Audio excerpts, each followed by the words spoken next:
Magandang araw! Isang bagong aralin na naman ang ating tatalakayin ngayon. Handa na ba kayo? Tara, magsimula na tayo.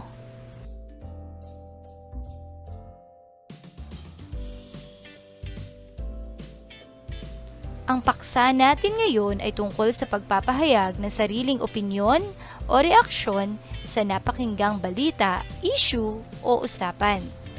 Basahin natin ang balita. Patuloy ang paglobo ng bilang ng mga taong nagpopositibo sa COVID-19. Sa kabila nito, marami pa ring mamamayan ang hindi sumusunod sa mga panuntunang pangkalusugan at pangkaligtasan ng Department of Health. Tila hindi nila alintana ang peligrong dulot ng sakit na ito. Ano ang saloobin mo sa nilalaman ng balita? Magaling! Ang tawag sa iyong pahayag ay opinyon. Ano nga ba ang opinyon?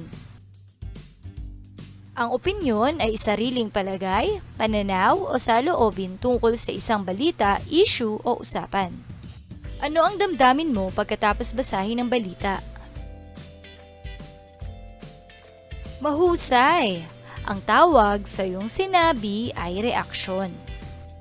Ano ang reaksyon?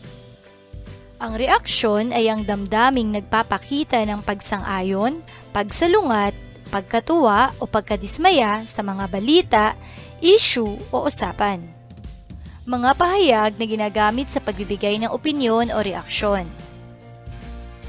Sa palagay ko, sa aking opinyon, sa aking pananaw, sa tingin ko, sa ganang akin, para sa akin, kung ako ang tatanungin, naniniwala akong.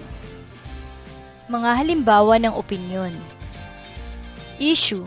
Paghinto sa pag-aaral ng maraming estudyante dahil sa pandemya. Opinyon.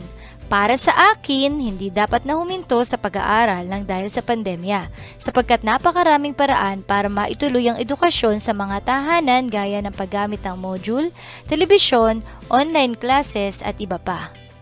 Issue.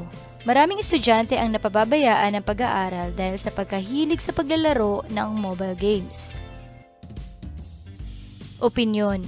Naniniwala akong dapat na mas bigyan ng pansin ang pag-aaral dahil ito ang susi sa pagkakaroon ng magandang buhay. Maaaring maglaro kapag nagawa na ang mga gawaing pampaaralan. Mga halimbawa na reaksyon. Issue. Paghinto sa pag-aaral ng maraming estudyante dahil sa pandemya. Reaksyon. Nakalulungkot isipin na maraming mag-aaral ang nahinto sa pag-aaral dahil sa pandemya. Issue. Maraming estudyante ang napababayaan ng pag-aaral dahil sa pagkahilig sa paglalaro ng mobile games. Reaksyon.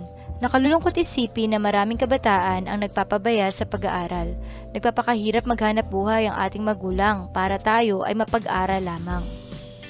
Tandaan, ang bawat isa ay may kanya-kanyang opinyon o reaksyon sa mga bagay-bagay. Igalang natin ang opinyon ng iba upang maiwasan ang hindi pagkakaunawaan. Tandaan, sa pagbibigay ng opinyon o reaksyon, dapat na unawaing mabuti ang balita, issue o paksa. Suriin ang dalawang panig. Maging magalang sa pagpapahayag ng opinyon o reaksyon.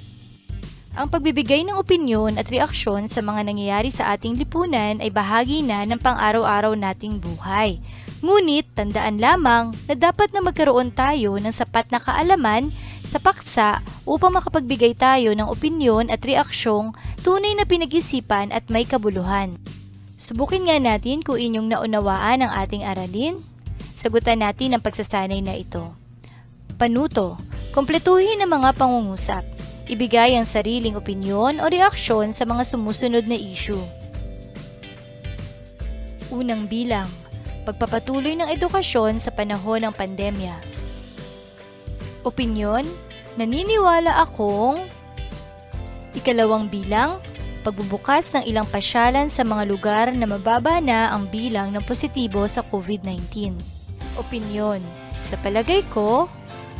Ikatlong bilang, paglabas ng mga bata sa mga lansangan kahit na may COVID-19 pa.